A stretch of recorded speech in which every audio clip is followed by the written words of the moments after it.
You got a minute? You must be part of my hangover. And I hope the wax in your ears didn't stop you from hearing, pal. I'll remember your face. I'll try to forget yours. What about the bartender? I let him have it over the head with a peanut machine.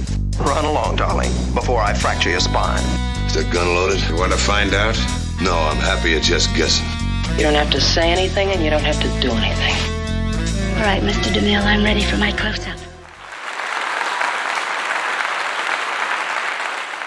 It's a technical triumph. I pressed the right button, Aaron, and you can record it. Yes. It's all going well. Fabulous. This is good news. Jason's normally my like the guy that's in charge of everything, Reece. So he kind of just, if anything goes wrong, he fixes it before anybody knows it's going wrong. And unfortunately, that's what I'm going to make Aaron do because I can't. Yes. Wise thing. Yeah. It took me 4 days to get this background and I keep just camouflaging into it at times. So I apologise. Fantastic. Looks very professional. Well, we'll say that. We'll say that for now. Perfect. So I wanted to say firstly, thank you for coming on the podcast as well. I know you're very busy. And it's lovely.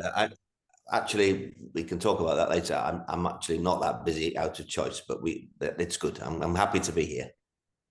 Oh, fab. Well, we're happy to have you. I know Aaron in particular has got a couple of questions about your career overall. But since we're doing ID for the podcast episode, I thought I'd start with probably the most obvious question going. I'm sorry. And that's, obviously, it's been a long time since the film.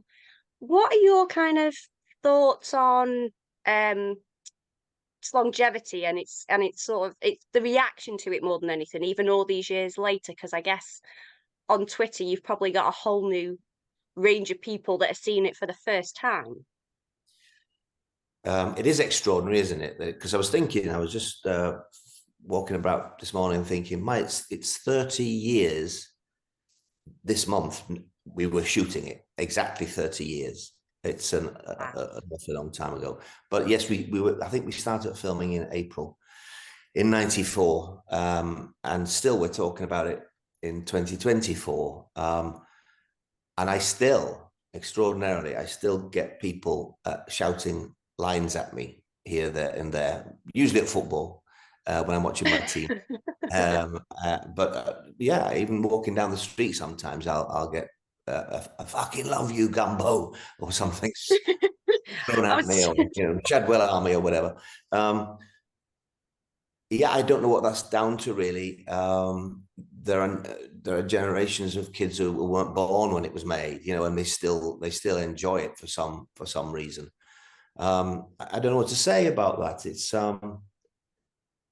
maybe it's remembered by some people for the wrong reasons.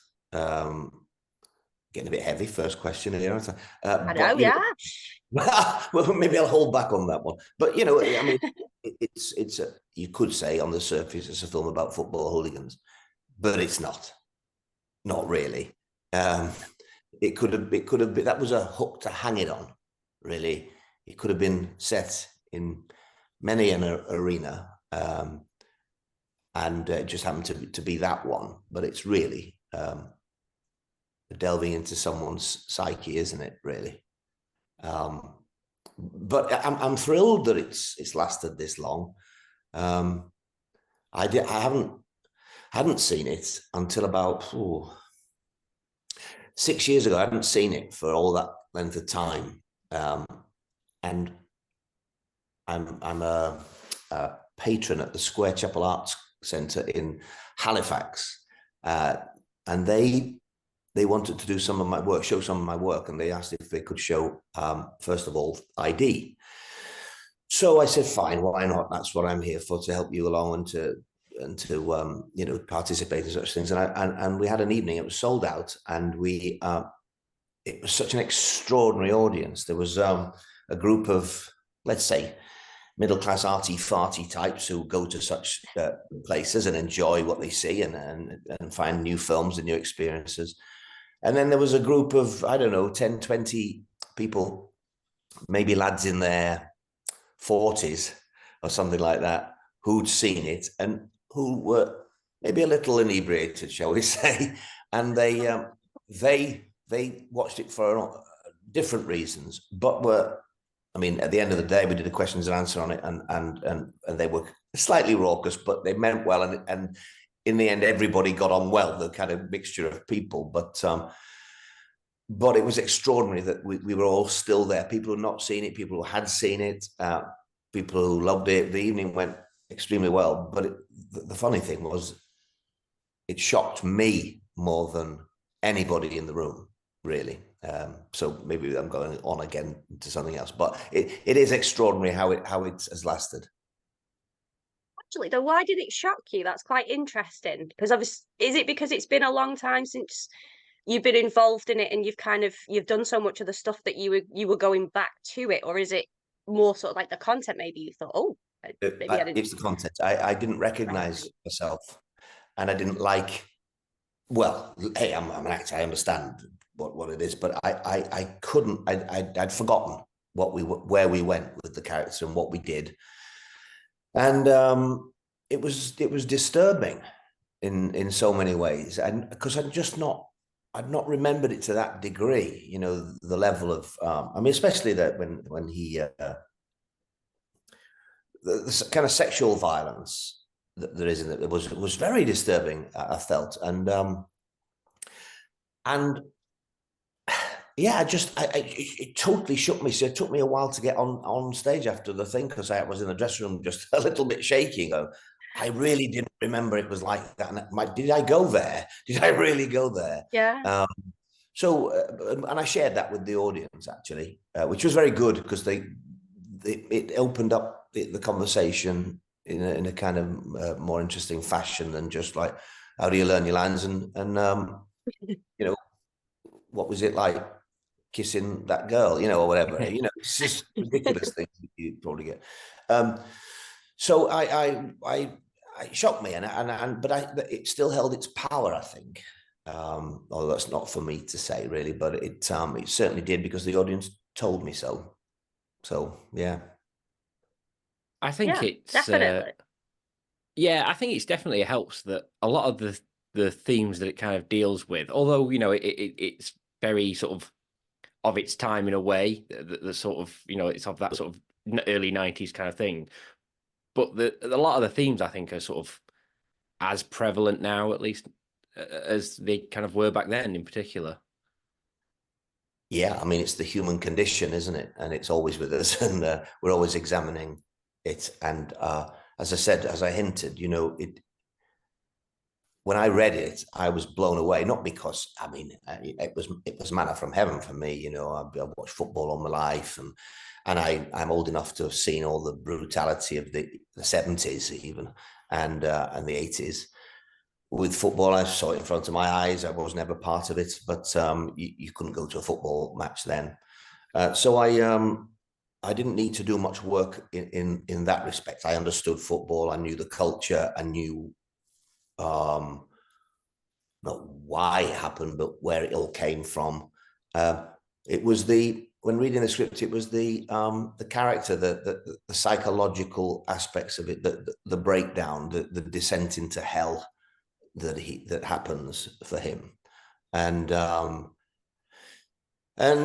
always be with us. You know, people's journey. As I said, it's not necessarily football. So yes, there are still things with football, probably not as much as they used to be.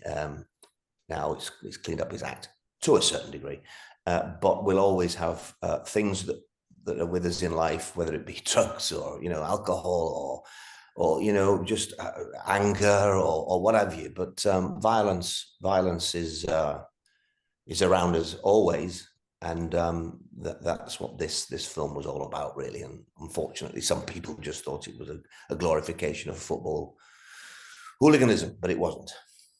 It's funny you kind of mentioned that. Sorry, Carly. No, it's fine. You carry on. I was just gonna. I lost my train of thought for a second, so that's usually my job. And it'll happen, don't you worry. I was just going to say that it's funny you kind of mentioned that that some people took it as a glorification, because I think there have been, I mean, particularly sort of going back probably 10 or 15 years, it felt like there was a spate of films that did seem to sort of glorify it a little bit. But for me in particular, this, and I guess to a degree now, I wonder if you'd kind of seen it coming into it, is the Alan Clark film, The Firm. I did see it. It was made before it was made for television, and it was. Yeah. I thought it was terrific. I mean, Gary Oldman is a fantastic actor, and I knew most of the actors in it, and Alan Clark's such a wonderful director. So yes, of course, I saw that. In fact, Phil Davis, who directed ID, was Yeti in that film. So Phil wasn't coming at it either from a place of let's glorify this, we love it, let's have a good rumble and make a film about it. That was the last thing. He is a very intelligent film an actor, and I think he's kind of given up with the directing now, but a very intelligent film person wouldn't dream of wanting to make something about, something that was glorifying the issue. I think, although I've not seen them, so this is just on hearsay, because I didn't particularly involve myself with the genre that came after. That was, I think, it's very difficult if I'm to say, they glorified it. I haven't seen them, so it's very hard. But I'm told that they're a very different kettle of fish. Those type of films that followed on. Let's not name them, I suppose. I won't name them. don't want to rubbish anybody in my profession. But I just wasn't interested. It just told me everything. I did this film, and then I didn't want to know about the other films, because when I sensed that people were getting off a little bit on it being about football and hooligans and it's great, and you see when he did that thing, and I thought, oh my God, that's not the film. That's not what I was involved with.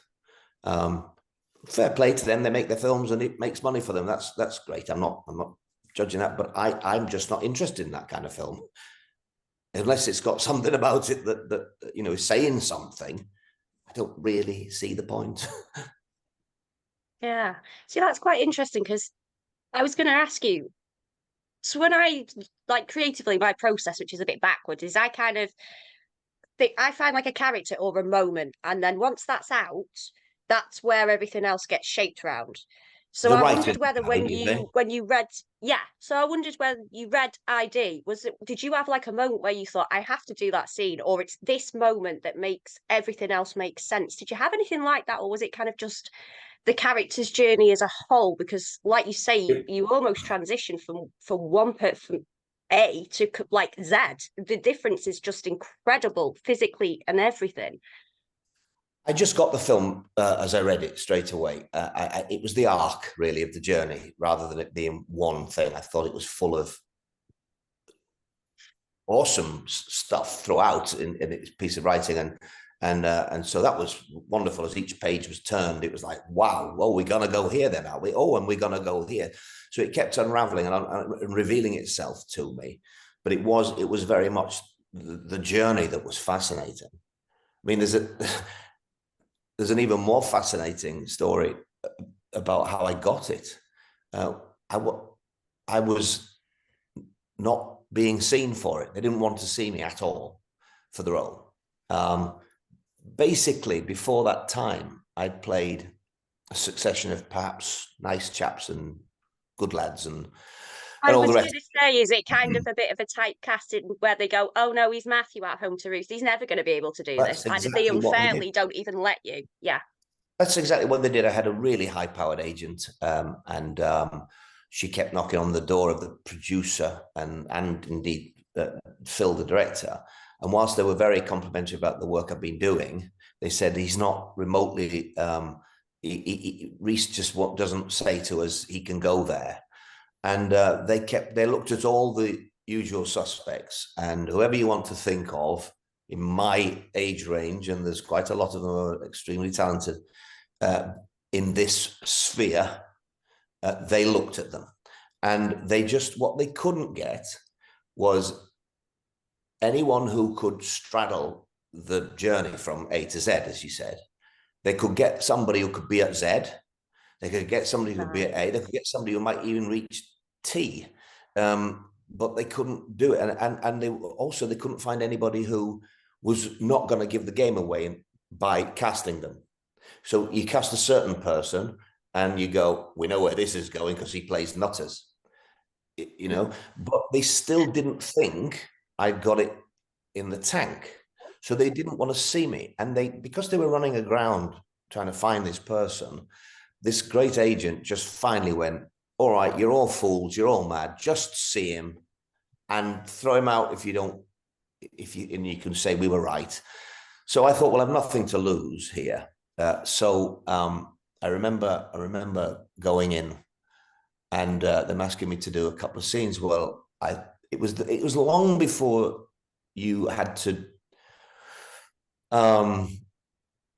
Nowadays, it's a very different world, and you do in front of the camera, you're doing a screen test, and you've got to be off book, and it's got to be perfect, and you've had the script for ages, and blah blah blah, and they're wanting a performance there, but then it wasn't like that. You usually go in and read, and you take it from there. Well, I was ahead of the game in some ways. I just thought, right, this is a one-shot deal. My agents back me. Let's go and show them what I've got. So I went in the room knowing the stuff, and I knew I had it in the tank because you know your own skills, you know your own talent, you know where you can go. It's just somebody else's fault that you haven't been given the parts yet. So I was ready for it, and I kind of went mad. And in the first early scenes we read was the early stuff, and that was nice. That was like falling off a log stuff. But when he goes crazy, I can't quite remember which scene I did now. But there were plenty of them to let rip. And I did, and I just went absolutely full blast for it. I could see them kind of, pinned against the back wall, the producer and director. And it was literally a day or 2 days, and I'd got the gig. It was from being the total rank outsider, not even in the frame really, there it was. Thereby hangs the tale. Oh, that's awesome. I've just got visions of you just leaving an audition room, and there's just tables in pieces and just people going. I think there was a chair or two that did get moved around the place. But anyway, yeah. Sometimes you have to have a gamble on things, and I took the right gamble that time. But yeah, they weren't going to give me it, but thank goodness they did. I can't remember your question now, Carly. I hope I answered it in some way. I don't know. Oh, so yes, I mean, the journey to the character was then extraordinary, because being a northern lad, and I've always, luckily, it's catching up with me now, but I've played much younger than my years. I've been fortunate to look a few years younger than I am. And the character was meant to be, I don't know, mid-20s or something, and I was 34. In fact, I remember when I did Home to Roost with John Thor, I was, they couldn't find a 17-year-old who'd got enough experience to go toe-to-toe with John Thor. And so they took me, because I looked 17, but I was 25 on the first day of rehearsals. And on the last day of rehearsals, I was 29, playing 18. So I've always been a bit fortunate like that. But I got this role, but it was all against type in a way. Even in the accents, he's supposed to be a South Londoner. It's no secret, I guess, now that it was based on a true story, based around Millwall Football Club. So, you had to sound like the real McCoy. So what happened with the director when I got the job was he said, right, we're going to do some work. So I was the only actor to do any work with him.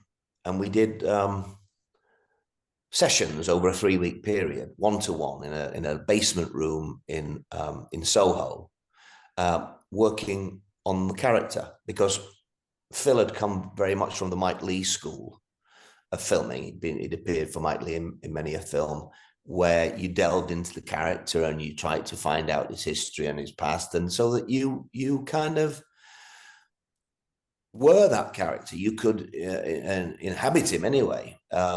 So I spent all this time in a room with Phil, doing little kind of exercises and talking about his life. And in fact, I wrote an 80-page A4 pad of his life without taking it necessarily from the script. It was just my and Phil's imagination. I went all over South London finding the house that he lived in, and I found the school that he went to, and I found the police station that I felt his dad had been a police officer. This is not in the film. I just filled my head with a story about this guy, so that when I got on set, I had everything there at my fingertips. It was everything I said had a background to it, had some depth to it.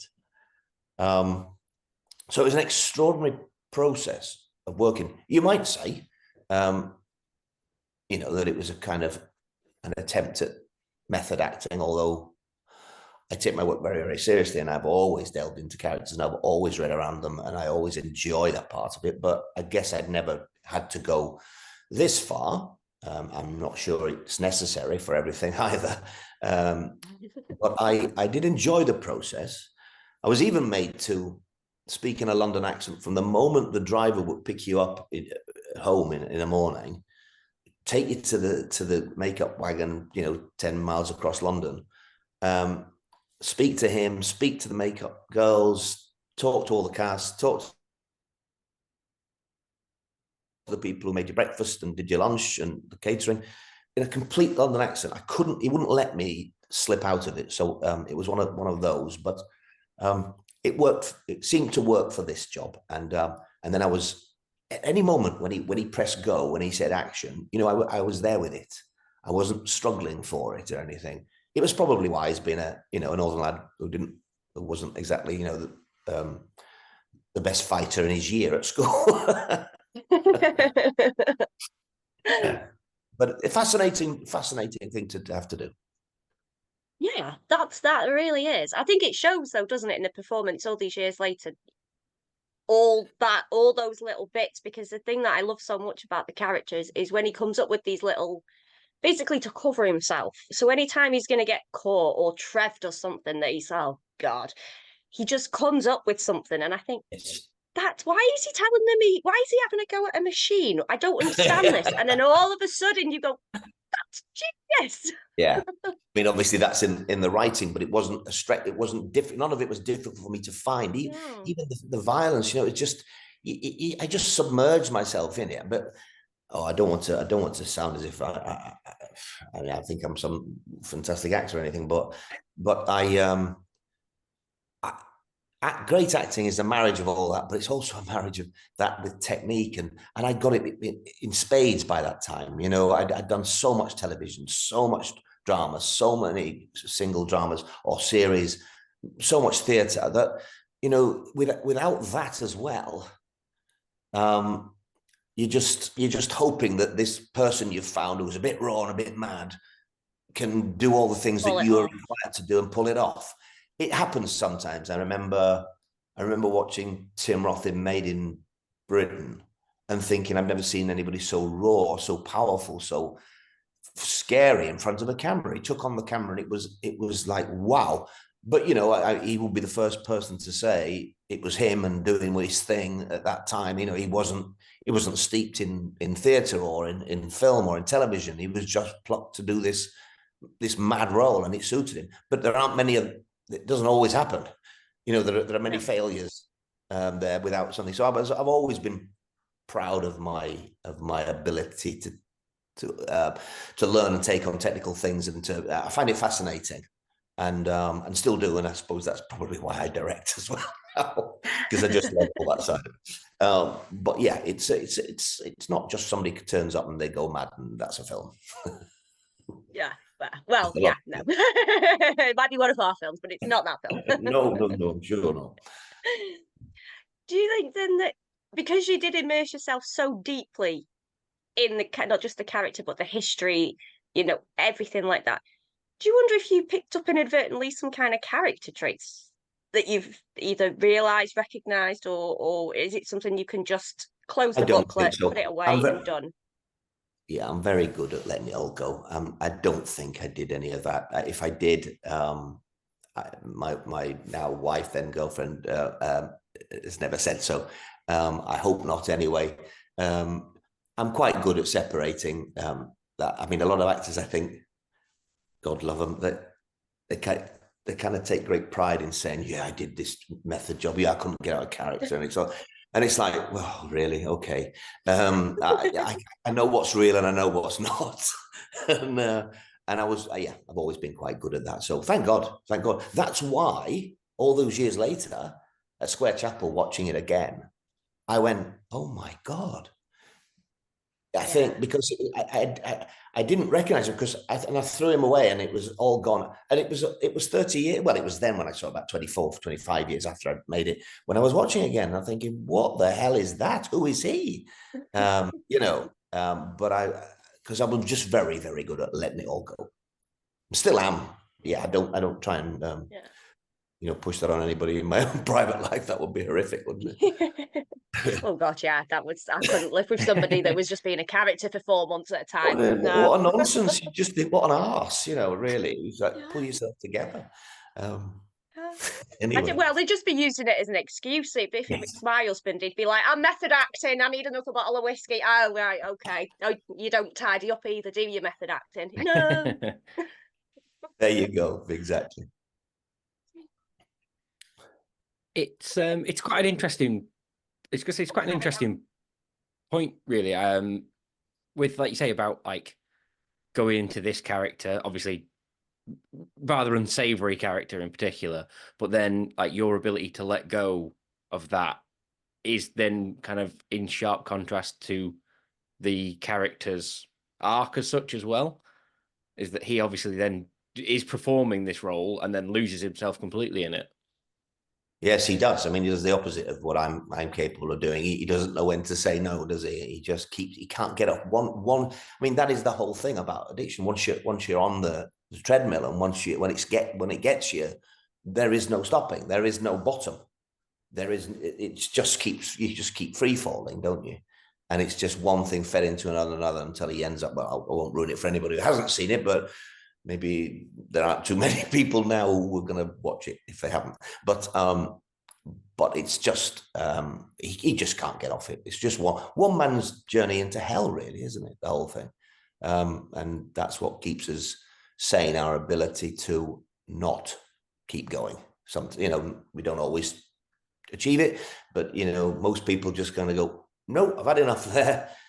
Enough's enough. I've gone so far. I've gone too far now. Yeah. I've actually, the builders outside, the guys who were doing putting something up in the garden, they were talking about it because they didn't know I was an actor. They're very, very young, and I said, yeah, I've done a bit. They said, like, what? And I told them about this, that, and the other, and I ended up talking about ID, and I said, they said, we're going to watch that. We're going to watch that. I said, oh, well, just make sure that I'm not like that. I will talk to you in the morning. I won't be coming at you, beating you up with a spade or something. So yeah, it's very funny. But I do know, who's Reece and who's John. That's good. I bet the builders are outside listening in, like, they might well be again. He's here again, the nutter. Yeah. Did it affect your passion for football in any way? Because obviously you were involved you loved football before, obviously you still love football. Did it, I guess it is probably because you can sort of box off who you are and what you're doing. Maybe it didn't affect you in any way. But did it maybe highlight a little bit more for the good or the bad? Because obviously pre sort of this film, football violence was maybe a bit more prominent, or I don't know, maybe people just became more aware of it so that it stopped, well, didn't stop, but sort of slowed down or wasn't as obvious. It was more sort of street side, not in your face. I think I was okay with things. I mean, the film was made in 94 and it was actually set in 88. So it was looking back at a period that even then when we made it, that had kind of moved on somewhat. As I said to you, I've seen the worst side of football when I was a kid.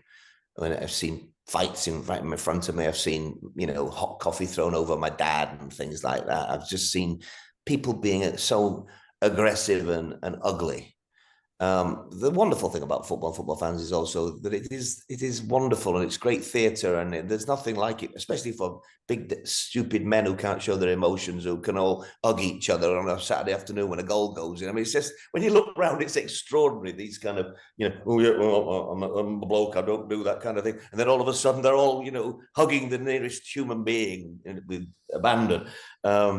Football has changed, has to a degree got its house in order, but it's still there. It's still a lot of tribal rivalry and all the rest of it, which I find a nonsense. I find a complete nonsense. And actually, I put my head above the parapet this week on Twitter. I don't do rival tweeting football crap, but some of the Nottingham Forest fans did my head in by complaining about bad against them. Little did they mention the 2 penalty decisions that went against Huddersfield Town against them in the playoff final for the Premier League 2 years ago. So I still, I can get involved, get passionate about it, but I do find it a nonsense how we can all want to, wring each other's necks over something. Yes, it's wonderful. Yes, it's passionate, but like my dad always used to say about Huddersfield Town, win, lose or draw, I always enjoy me tea afterwards. It was like, it's not that important, is it? I don't know. Football will always be part of my life. I do love it. We've got a massive game tomorrow that is do or die. We either go down into the first division or we remain in the Championship. I'll be there. I'll be screaming and shouting and doing my thing. But you've got to know you've got to know your place and what it really means. But as I say about the film, it was a hook to hang it on. So it's not necessarily about football. It I was just one aspect of it, really. In fact, in the film, you never see a second of football except for one frame where the referee blows a whistle. You never see football. You never see a footballer. You never see a pitch. It's just everything that happens around it.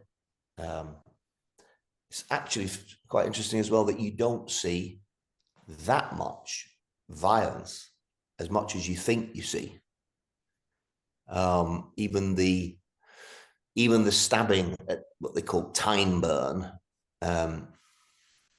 which was supposed to be some kind of northeast football club that we were rivals with, and we'd gone up there, and there's something about him maybe having either injured or killed somebody in a knife fight. You don't see it. It's reported. So it's not that graphic, the film, really.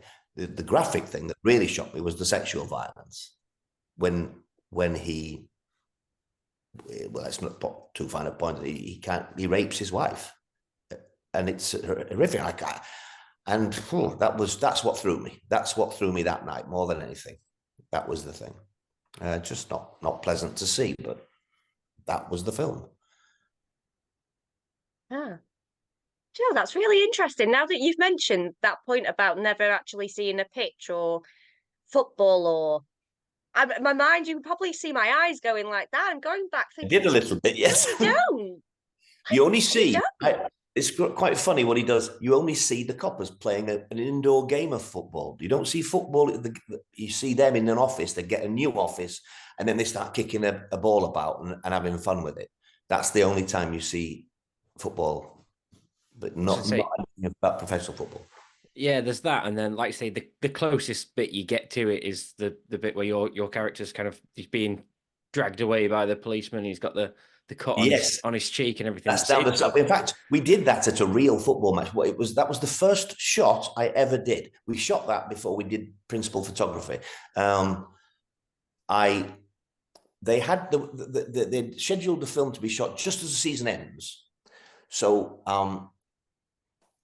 we needed to get me in a real crowd, and that could only be done when the season was still on. So we had to bring a day of filming forward. And I remember what we did. We went to Bradford City, and they were playing Hull City in a league match.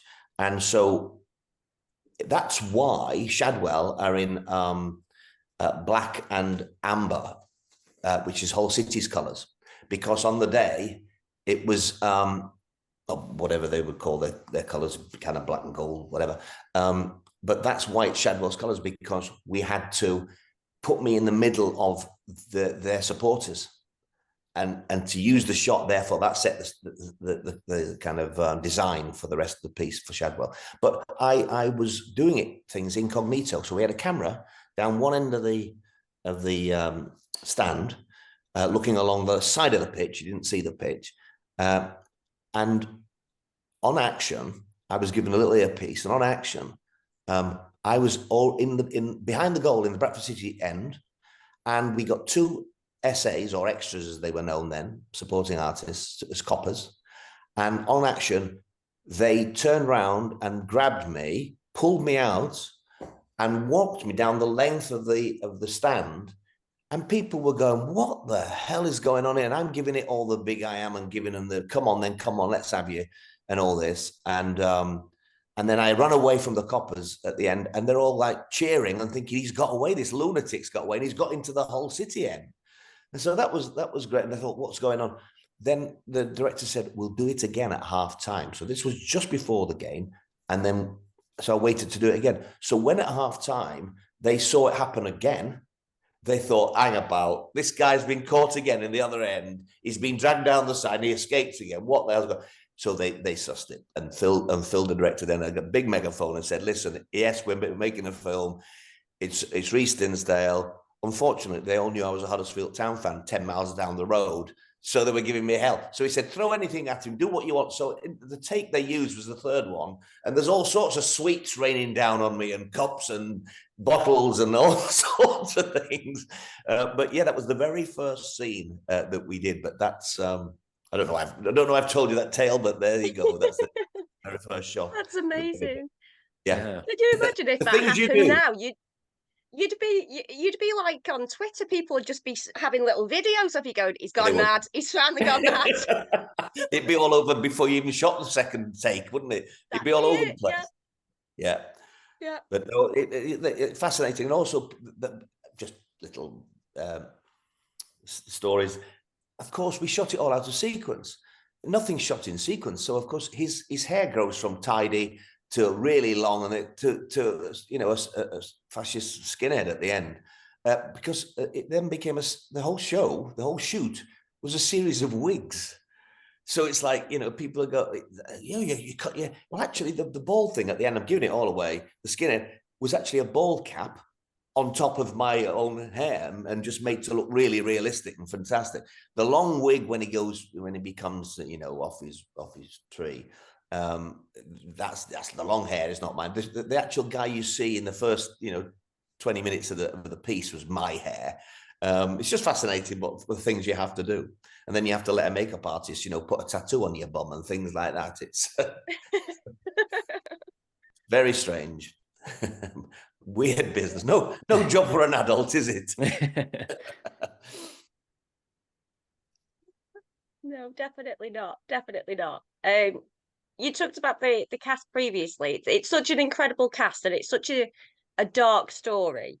All the stories that you relay are such fun, and it just sounds like there's so much joy. What have you got a particular moment, other than being pelted on the pitch nearly, that you think back and think that's one of the best moments for something so dark? Sometimes the funniest sort of joy comes out of it because you're doing, you need that levity. Did you have anything like that on the set? I think that one I just explained, the very first one, was because it got so deep and dark and I stayed within it.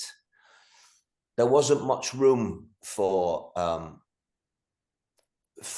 me to come outside of it and enjoy it as Reece, which is a pity in many ways, except for maybe, and this was exhilarating rather than funny, but there's a scene where the away supporters are passing the rock and they're outside and they go along in their coach, their away fans' coach, and I start running after them on my own. And then all of a sudden I look behind and there's 100 Shadwell army boys running after us to support me. And we ran up to the back end of the bus, and all we were meant to do is jump up to the back window and start hammering on it. The first 10 who got there, just start hammering. As we did that, the whole of the window smashes, the back end of the bus comes out, nobody stops and goes, "Oh no, stop! It's there's glass all over." We all went, "Sod it, carry on. It looks fab." So we were in our heads. We're all going, "They're not shouting cut yet. Let's just keep going." And it looked amazing if you see the film. And that wasn't meant to happen. The whole way, but the exhilaration, the kind of adrenaline rush of that, I remember very well. And you know, the whole of that was the whole of the talk was like, oh, it was fantastic. Then everybody starts rocking the bus. It's falling over. So some good things did happen. It's funny that you should say that. I made a film, probably far more well known than ID, called Threads. I made that 10 years previous to Threads, which is about nuclear holocaust, the end of the world, really, in Sheffield, and written by Barry Hines, who wrote Cares and things like that. But that was about such a bigger subject matter, and was horrific. And if you haven't seen it, I do recommend it. And when people say that must have been horrific to make, and all I ever say is, do you know what? We had such a laugh. It was brilliant fun. And I think we all just thought, you know, you can't make a film about the end of the world and people, you know, just being vaporized or burnt to smithereens or whatever it was, radiation sickness. You can't walk around going, it's the end of the world. We've got to make this film.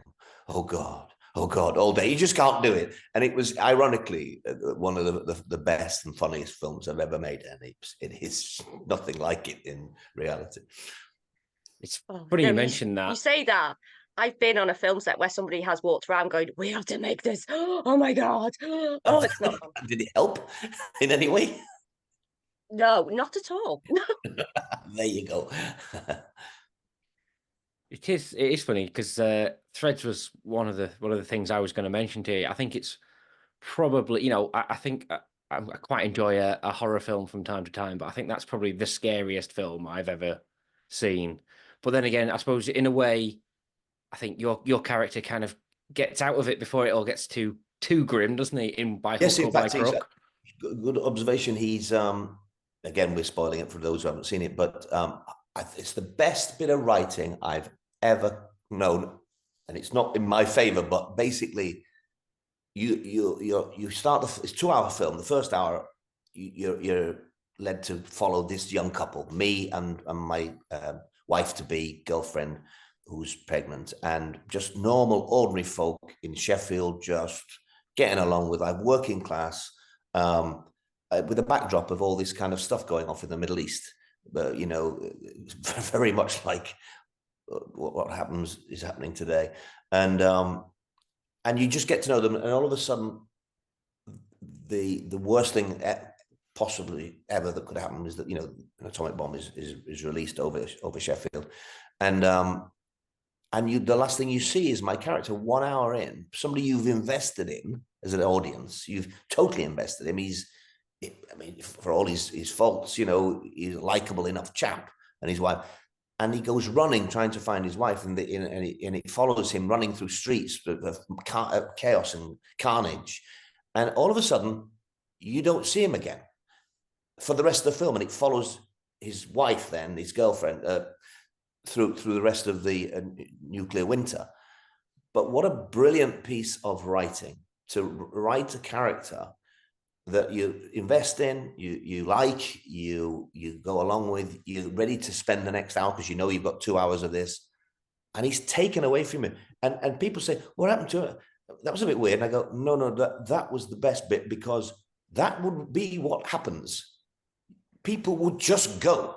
They would be missing. You would never see them again. You don't know where they are, it's exactly what happens in such situations. And people don't ever see their loved ones again and don't know what happened. And it's horrific stuff.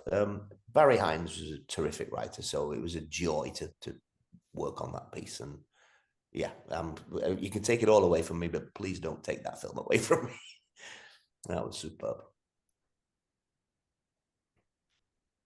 Is that your favourite then? I'm guessing of all the body of Well, work it's, that it's you've just something done. I'm so It's proud that. of. I mean, favorite's a big word, and it's just I'm proud of that film. I was young. I mean, I was 20, 24.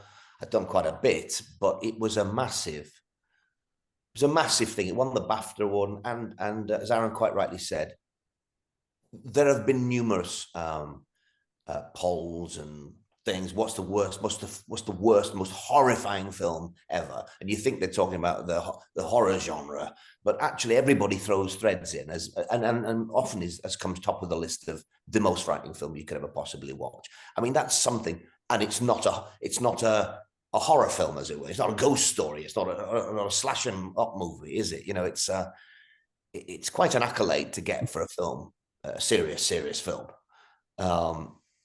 Yeah, I loved it. I'm so very proud of it. But ID stands up there as well, and lots of things, and lighter stuff. You know, I've been very fortunate in my career. I've been able to do a huge variety of things, from Home to Roost to ID, which is a bit like the A to Z of ID in itself in terms of coming from here to there. I remember John Thor always saying to me, you know, keep coming out of a different corner, keep them guessing. And if I've done anything, I've done that. So that's that'll be the thing I'll be most proud of, really, that I've been able to keep coming out of a different corner. Yeah, definitely. So I think like diverse is you've basically done what John Thor said and times it by a million, because there's that Well, many. I don't know, but There's that many. You do, because you blend in as well. That's the thing. I think you're a very good character actor that people don't give you credit for. Is you could be in something. For example, you're in Coronation Street for ages, and I had no idea. Because my husband was watching Coronation Street, and I kept coming, and obviously I'm a fan. And I could, I'm pottering in the living room. I'm yelling at him about things. I'm watching a little bit of something that's going on, and I seen you on the screen. And when you have that moment where you think, oh, and then you carry on. And it yes. wasn't until after you left that I went, was him in that? And then Yes, you did it again. You keep doing I it. like that. I like that. I mean, theatre has been, I say one thing, don't take away from me, but please don't take theatre away from me, because I that's where I really kind of excel and do my best work and love it. But that's offered me so many opportunities to do different things as well. Like, for example, I played Alan Bennett, and I'd never thought of myself as doing such a thing, but somebody saw that in me and said, would you play him in his kind of, his autobiographical play? And I remember going into the other room and having a little read of this play and trying to speak out loud as Alan. And I thought, well, have I got this? And I went in to see my wife next door, and I said, does this sound okay? And she said, well, I'd pay to go see you. Yeah, absolutely. Carry on. And I went on, and again, I immersed myself in him. And Alan doesn't know it, although I do know Alan, but he doesn't know it, that he traveled around North Yorkshire with me for about 3 months, because I had every tape he'd ever done in the cassette of my car. And I was listening to everything and all his intonations and this. But luckily, I'd worked with him many years ago, and he was... it's like waiting for the white smoke of the Pope, of the new Pope with Alan. He has to have a say in who plays him. If anybody's going to do him, then he has to have a say. So luckily, I'd worked on a film, A Private Function, many moons ago with Alan, and so he gave me the big thumbs up. But just to be able to then play Alan and just feel like I was something like him was an absolute joy.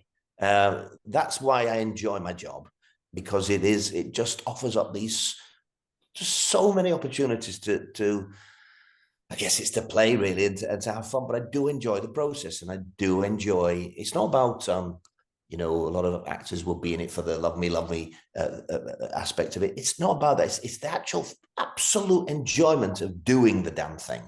It is an extraordinary job, and that's why I now like working with actors on the other side of the camera, because I feel, I don't know what my story is now as an actor. It'll come or it'll go. I don't know. That's his own thing. That does what it does. But I'm doing a lot of directing, and it just seems to suit me, just like giving something back. And whilst I'm not one to arrogantly go, this and that and the other, blah, blah, blah, blah, blah. I guess I'm at my ripe old age. I have been around the block a few times, and I guess I do know some stuff. And I always kept my ears open, and it seems to be paying dividends being this side of the camera, because it's just a joy to take up something what is relatively new, but is associated with my job anyway. But to be able to run with it and to enjoy the pictures and the imagery, but also to be able to talk to actors in a way that I would like to be talked to, and that I can get responses from them that some other directors perhaps don't get. And long may it continue. I'm really enjoying myself. It's fantastic. Yeah, I was going to say I always think it's nice, not to take anything away from actual film directors, but I always think it's nice when you have an actor that either becomes a director or dabbles in both, because I just think, because they've been on the other side, they've had the bad experiences, they've had the nice ones, they've known what works, what doesn't, because they're quite vulnerable. It's nice to be in a safe set of hands and have somebody that isn't just going to go, well, Quentin Tarantino did this, so you will do it for me 57 times, or I will replace you. Because you probably know, you do get those people that read it in a book and think, why isn't it working? So when you have an actor that then becomes a director, when you have the patience to go, well, maybe we could try this, maybe we can try that. There is a way. It's just finding it. I have to find a balance as well, because most of the actors I work with know I've been around the block as doing their job. And so the last thing you want to come over as is somebody who's going, well, I could do it, or I do it this way or that way, blah, blah. So I treat them with kid gloves, and I respect them enormously, what they have to do, because it's not easy. Anybody who's ever been in front of camera or tried to do a bit of acting, they think they can do it till you actually have to do it. And then it's a different ball game. But I have such respect for them. I know what it takes. And therefore I cut them as much slack, or I give them as much love and support as I possibly can, because you can't do any of that stuff without feeling that you're safe. Without the first thing that my job is as a director is to make every single actor just feel comfortable, feel relaxed, feel that they're being supported, and the things that you get back from that kind of attitude towards them is phenomenal. So I'm really getting a big kick out of this presently. Where it takes me, I have no idea. What is great is I don't go, oh, well, I know more than any other director then. I know nothing in comparison to some of these guys who know about their lenses, about the shot, about this, that, the other, although I know more than I'm letting you know, I'm learning very quickly. I always had a good brain, and I always had a visual brain. I've discovered that since I've started directing, that I can see pictures and I can see. But basically, there are many people out there who are great directors who know far more than I do, or I will ever know. I'm the first person to put my hands up and say, hey, I'm a novice, I'm learning, I'm just having a go. Thank you for bearing with me. You seem to like what I'm coming out with pictures. Thank you very much. But the marriage of the acting stuff with that is something that I think, well, I do know, and I do know more than most in that area. And so I think it's just everything coming together has worked nicely in it for me, in my favor. The pieces are just coming together nicely in that realm. Yeah, I'm loving it. Do you have like an ideal? So sorry, Carly. Sorry, I was going to say, do you have an ideal sort of creative idea in your head? If you could sort of send vibes out to the universe and go, this is the project that I want as a director, as and when I'm ready. Do you have anything like that? Any particular genre, story, or are you just kind of, I'm happy to sort of test the waters with anything that makes me happy in the moment? Or is it more regimented? I think both. And so the second one is what I'm at the moment, that I'm being offered things that are tried and tested and up and running, and I'm doing them. I'm perfectly happy to do them. I'm 65 in August, and I feel, wow, I'm just happy to go to work, but I love going to work. I don't just turn up. I turn up with everything still going like as if I was 25 in my head and my creativity and my passion. But I'm happy to do that for now. If as a bonus, somebody ever goes, no, like you just said, we've got the wherewithal to do whatever you want to do.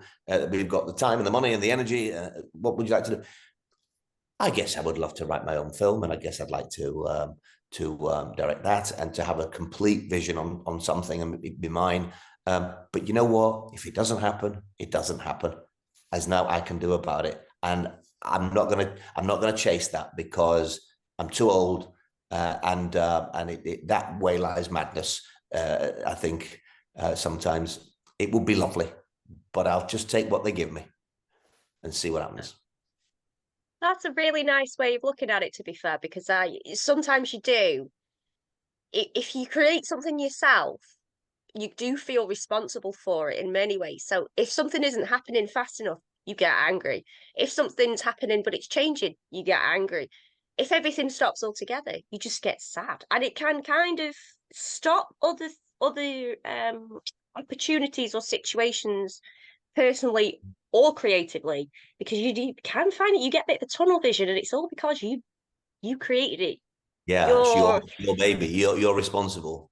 Yeah. That's I've had to partner up with Jason because for years I had that myself. I was convinced I was writing the best sci-fi in the world. Reece, I'll tell you now, mate, it makes no sense.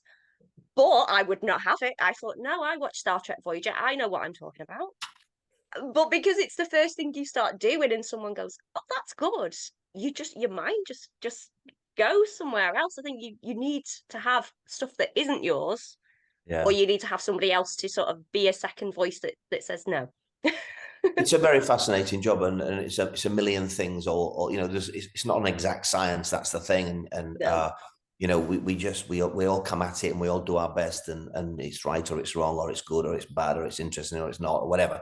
But I guess my looking back and being a little bit more sanguine, is that the right word, about things, is that is that the right word? Anyway, is that I just want to be creative, and I don't mind in which arena or how famous or kind of never been thought of or heard of, whatever I'm doing. I just want to be creative. If I can be creative every day, I'm happy. If I can be creative and be involved in some work, I'm even more happy. But I've stopped chasing my tail and all that kind of mad ambition of a young man, a young person, which we all need to a degree, without a shadow of a doubt, when you're in this business. I'm not poo-pooing that, but I've got to a place where I don't carry that anymore. I don't carry a kind of, what about this and what about that? I could be in this, I could be in that, I could do this. I wonder what my agent thinks. I don't do any of it. And that's why I end up sitting on my butt sometimes for a while, because I just think, no, well, also there's a part of me that this may be an arrogance, but I just think, well, I've done so much. If they don't know where I am now, then that's fine. I'm happy with that. I've done my thing. If somebody is interested in using Reece Dinsdale for something, then that's fine. If they're not, they're not. But I'll just keep plodding on with what I do get offered and making the best of it and just being creative. That's all I need to do. Yeah. It's a great job. It's always been a great job. I love it as much today as I did the first day I left drama school. I love this job. Very lucky man. Very. So I've seen that you do the acting masterclasses, or you have done, sorry. I was very upset that I couldn't get to see Reece's pieces years ago. I was so mad. It was in Stoke, Aaron. It's in Stoke. That 20 minutes from us, man. That was just 6 months ago. That one we finished in Stoke. But I did these out of COVID. It's a very long story, and that's the whole point of Reece's pieces. I tell the story, and so we've not got the time here, but basically, I just wanted to chance my arm in being me, because I'd not always found it easy to be me. Maybe that's why I became an actor as a youngster,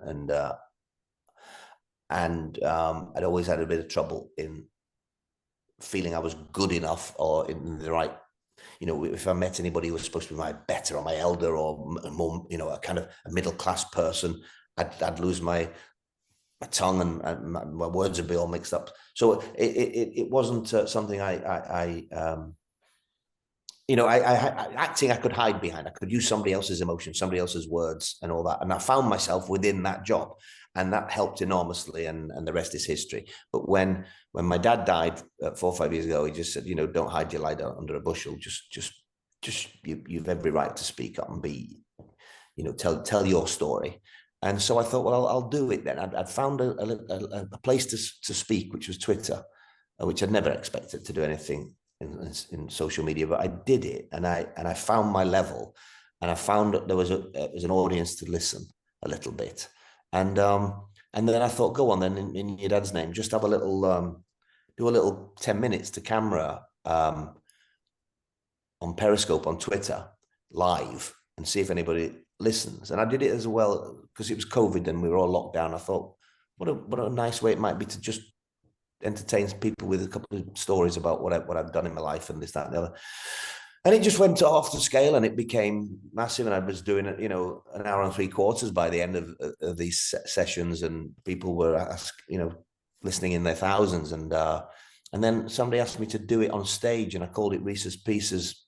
We reopened the Leeds Playhouse with it as a kind of a ready-made format, a kind of me talking and then a questions and answers. And it just sprung from there. And I did about 10, 12 different venues when COVID had kind of not ceased, but wasn't so in the foreground, and loved it. And I only finished those, as I say, in Stoke six months ago. But it was just a way of giving back. It was a way of giving back, and I found my voice a little bit. Really, I should never have been a director because of my kind of inability to be understood or to make myself understood. But actually, I found my own way of talking over the years and my own way of engaging with people. And it might not sound the most eloquent or the most learned at times, but it's my way. And I just like to test myself, and directing's been the final hurdle, really, because it's all about communication to the crew and to the everybody who's involved, your actors and to the audience. So I'm getting there. And enjoying it enormously. I don't know if that answered your question, Carly, but well, actually, to be fair, I was going to ask you earlier, and you just triggered my brain because it needs a bit of triggering. It's starting to wane. There wasn't a lot there to begin with, love. So, would you ever combine? Because obviously, when you talk about theatre, you talk so joyful, even if it's doing Reese's Pieces, which I know isn't theatre per se, but it's a similar thing. Yeah. You get in the engagement; it's on a stage, and the same with directing. Would you ever marry the two and make that sort of move into that, or is that something you've considered? Or well, I've got an idea actually, because you mentioned it, but I've started my own workshops just recently. I've just done the first one and I'm about to do the second one. It was for actors, and we spent a whole day doing some scenes and me, throwing out a few ideas and telling them about my experiences and helping them to improve, perhaps. And I'm going to do another one, as I say, in a couple of weeks. But I also thought, because I've had so many people ask me who are not actors, what's the process like with the acting and directors, and how you do stuff, and how do you get a scene together, and what do you do? And I thought, what a great thing. I might just put my toe in the water with this, and I might just set something up where I can get a bunch of actors, you say a dozen actors or something, and we can do some scenes.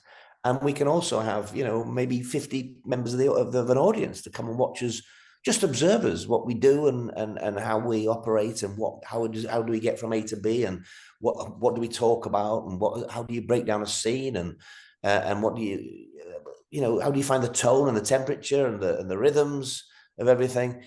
I think people will be totally fascinated because they don't seem to know an awful lot about what directors do and our actors get to.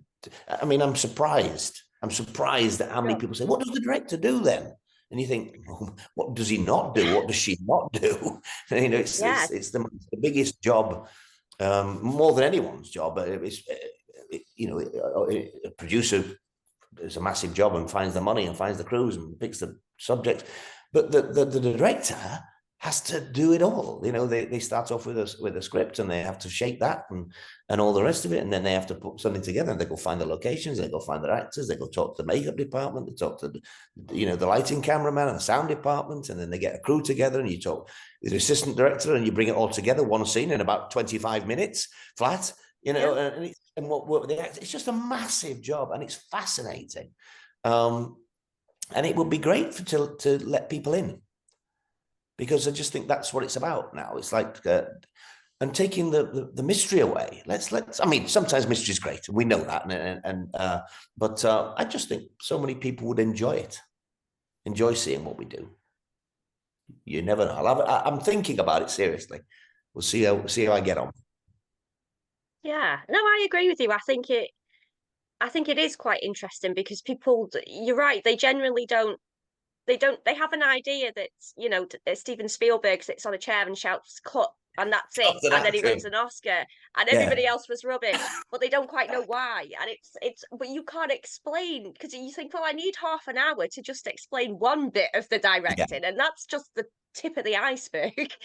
And it's you everything. think people would start waning out of it, but the more you tell them about what happens, the more they get involved, and then they will come across something where they need to kind of see it. I think the fascinating thing is the work between the director and the actor. That's the fascinating thing to people as well. I think is yes, they would love to know what was that big light for over there, you know, and what's that wagon for over there, and that's a generator, is it? You know, but more than that, I think they'd like to go, how did you get that actor to that place? How did that actor? What did that actor do that made you take it in another direction or something? Or how do you speak to each other? What is the not the power play, but the opposite of that? What is the common ground between the director and the actor, and the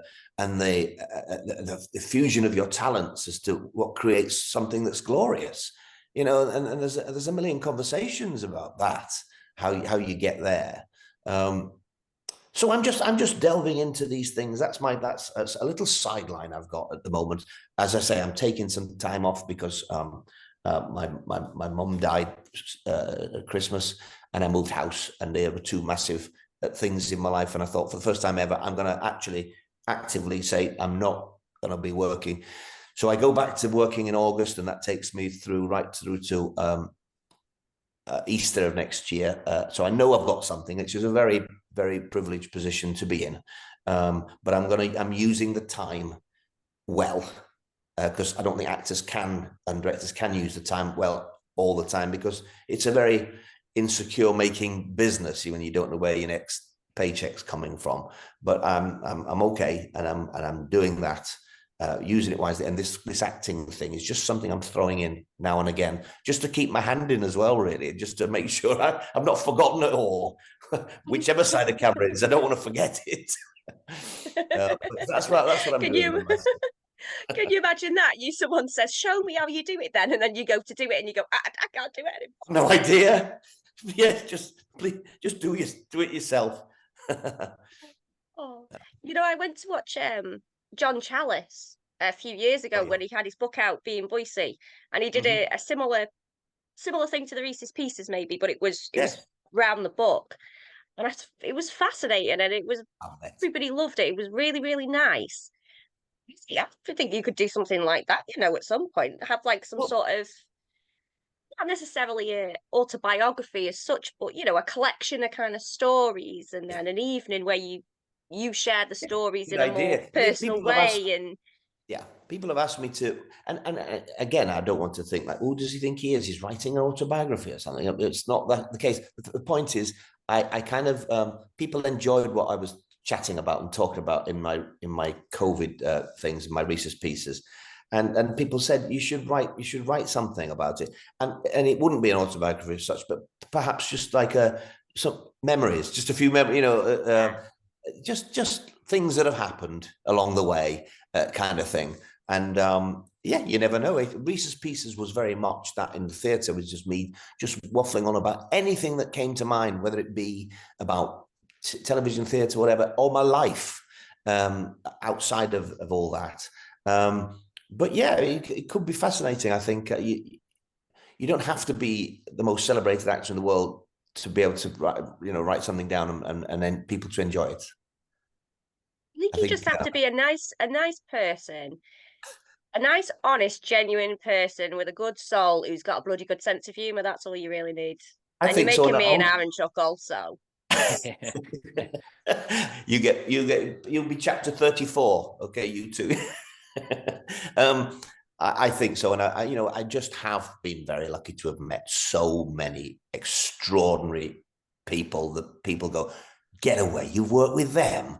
I've just done, this bloke from Normanton, this kid from West Yorkshire, just happened to work with some of the most famous people in the firmament, whoever, I'm not going to say them here, but they're off the scale, okay, Jack Lemmon and Peter Ustinov, and it's just like everybody, you could be David Bowie, and it's just mad. And why shouldn't I tell my tale? It could be fun. In fact, I tell the tale on stage, and people love it. I've got ghost stories even. There you go. I don't know. I'm just happy trundling along. If you've got ghost stories, Jason's going to be phoning you morning, noon, and night when he hears this. I've got a great ghost story, but I can't tell it here. It's I've got to save it for either the book or a performance, because it's great. It's a theatre one as well, and it's fantastic. Anyway, and I'm not the guy that believes in ghosts. You've got us all phobic. Yeah, well, that's it. I'll come back and tell it maybe another time. Definitely. Aaron, did you have a question you can think of? What did I have? Sorry, 1 second. Oh, I guess the only it's kind of touching on your directing work and kind of what you've got now, and kind of obviously you've worked with, like, as you mentioned, you've worked with so many great kind of people both on and off screen, and it's kind of like, do you ever feel like because I know you worked with, and as you mentioned, you played Alan Bennett, and you've worked with him as well, and people like Jimmy McGovern, who I know you've worked with, or even like Kenneth Branagh. When you were in Hamlet, do you feel like you were kind of, even back then, you were subconsciously picking up things that you could then translate into your directing work going forward? Well, I wasn't thinking of that, Aaron, at the time, no, because I didn't know I'd ever direct. But I think those experiences, just when you become a director, they're just all there for you. You remember it all, and you think, oh yeah, okay, now I'm given the chance to play with the big toy box. Those things come up. It's been extraordinary. That gig was the maddest of the lot.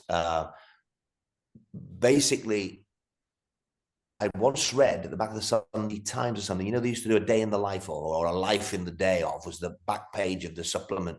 And it was Ken Branagh's, and it was fascinating. It was and he just seemed like a normal bloke. It felt like me. But he'd become this, knight of the realm, and he liked his football, and he just talked about this and being a normal guy. And I thought, I've never done this in my life. And I thought, right, I'm going to write Ken a letter, and the only letter I've ever written in all these years. And I knew I was working with a mate of his in a play at Hampstead Theatre, and I mentioned this, and he said, I'll get you Ken, a letter to Ken, or he's at Shepperton or wherever. So I wrote this letter.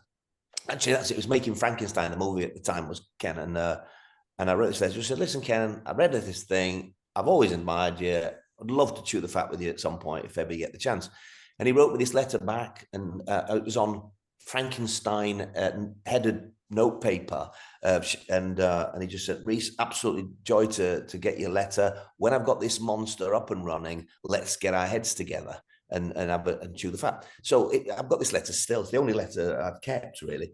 And as good as his word, we didn't get around to that. Instead, he asked to see me for his next project as Guildenstern in Hamlet, the big movie he was going to make. And I went along and we chatted, and we just got on like a house on fire. He gave me the gig, and it was me and Tim Spall as Rosencrantz and Guildenstern. And I kid you not, it had in this film the biggest stars you could ever imagine. Okay, and there's me and Tim doing our thing, but even the lesser known stars, the British people, were Kate Winslet and Derek Jacobi and Richard Bryars. But then we're talking in small roles. We're talking Robin Williams and Billy Crystal. We're talking Charlton Heston. We're talking, well, it was very funny. One day I'm doing a scene and I'm in full regalia with Tim, and we're chatting away. And all of a sudden, walking across the palace at Blenheim, or at Shepperton anyway, was this very old man, and he just looked like an old version of Jack Lemmon until he got really close. And then I realized it was an old version of Jack Lemmon. Jack Lemmon's walking towards us and coming saying, "Hello, how you doing, please?" It was just ridiculous. It was Dame Judi Dench. It was just everybody you could think of. And I've not mentioned half of them. And there's me and Tim laughing our heads off, really, because it was like, what are we doing here? But we had it's actually, I say that, but we got a proper fee. Tim and I got a proper film fee. We were on it, and we got a decent amount of money, let's be honest, for what we were doing for the amount of the weeks. These big stars didn't get anything. They were doing it because it was Ken Branagh and the love of the film, and they were just on expenses. So we worked out we've done a movie where we've earned more than all those people put together. It was like, hello, this is ridiculous. I once got a call sheet, and I was near the bottom, and all these names were on it for the day who were coming in to do a scene. And I've got to find that, because I've got to frame that and put that up somewhere. It's just that should be the book cover. Yeah, that could be a book cover. That could be it. I've got it somewhere, and it's just ludicrous, the names on it. I was going to say, did that go on your CV that, Reece Dinsdale, higher fee than Jack Lemmon and Gerard Depardieu? And yes, all of them. He was in it, wasn't he? He had a line. Even Ken Dodd was in it. He played Yorick. The dead fool. They did a little flashback to him, and it was Ken Dodd. Straight, massive film, massive experience. I've been really lucky, haven't I? When I look back at these, I wasn't even thinking about these things today, and there they come to the fore. I don't know what your question was, but yeah, I think you definitely answered it. Yeah. No, I've done my bit. Oh, you've got to change your Twitter handle now. You've got to just put in your bio, earns more than Judi Dench. Yeah. I don't know what I put on there. I think I've got a Bob Dylan lyric on there or something like that. Yeah, just have a go kind of thing. Oh, brilliant. We should probably let you go, to be fair, soon. I do have have one. The dog now. I've got to walk the dog. I must say, I was going to walk the dog. Can I go? Probably. No, I didn't mean it. But it's like she's outside here. I can hear her. Oh, well, I just have one last thing for you, if you don't mind. This is to punish Jason, basically, because he's off doing director things. Ooh. And I'm not involved, and he's not here. I'm gonna make his life a little bit miserable in the US for a little bit. So I'm ordering one of them T-shirts. Remember I mentioned? Aaron, I'm getting you one helping. Yeah, the Off You Pop one. Off You Pop T-shirt. He has no idea what English people say. This whole thing is going to confuse him when he comes to edit it, because it's 3 English people talking, and he's going to be like, what? What are you saying? Yeah. So can you explain in your own words what Off You Pop means for the confused American I promised you? Well, it's a kind of way of saying F off, isn't it? It's basically the nice way of saying F off. Why we say pop, I don't know. Maybe it's a northern thing. Maybe it's not. Maybe it's just British. I have no idea. But Off You Pop just became my way. When I was fed up with the trolls and all the rest of it on Twitter were giving me some grief. I never wanted to engage with them in a kind of angry way or in a being what's the word, offensive. I didn't want to be, what they were to me about basically my political views and all the rest of it. So I just wrote to a couple of them, off your pop, and off you go on your way. I'm not interested anymore. That's what it means, Jason. Pop, I don't know. Pop, go, whatever. But it seemed to work, and people picked up on it, and you would love their off your pops. So it became my little catchphrase, and everybody was saying, "Get us a T-shirt. Let's do this." So we did. I think we're actually tweaking the T-shirt, so there might be a change on the T-shirt soon. So maybe you ought to wait. I don't know. I feel like you're telling me I need to wait for the upgraded version. I feel, but without telling me that. Yes, maybe that's what you should do. We'd have probably a little more subtle version of it, because it was a big in your face thing. But anyway, it's just a bit of fun. It's off your pop, Jason. Actually, we should. I'm going to say that. Jason. I'm going to say that every time now on the podcast. He's going to be cursing you for the rest of his life, because whenever he says something, I'll be, off your pop, Jason. Okay. But that's perfect then. Thank you so much for spending an hour and 20 with us. I hope we were nice company. My pleasure. Absolute pleasure. You've been delightful, the pair of you. Thank you for listening to me waffle on. Oh, thanks for coming on. No, it was lovely. It was really enjoyable. And I'll see you on Twitter. You got a minute? You must be proud of my hangover. And I hope the wax in your ears didn't stop you from hearing, pal. I'll remember your face. I'll try to forget yours. What about the bartender? I let him have it over the head with a peanut machine. Run along, darling.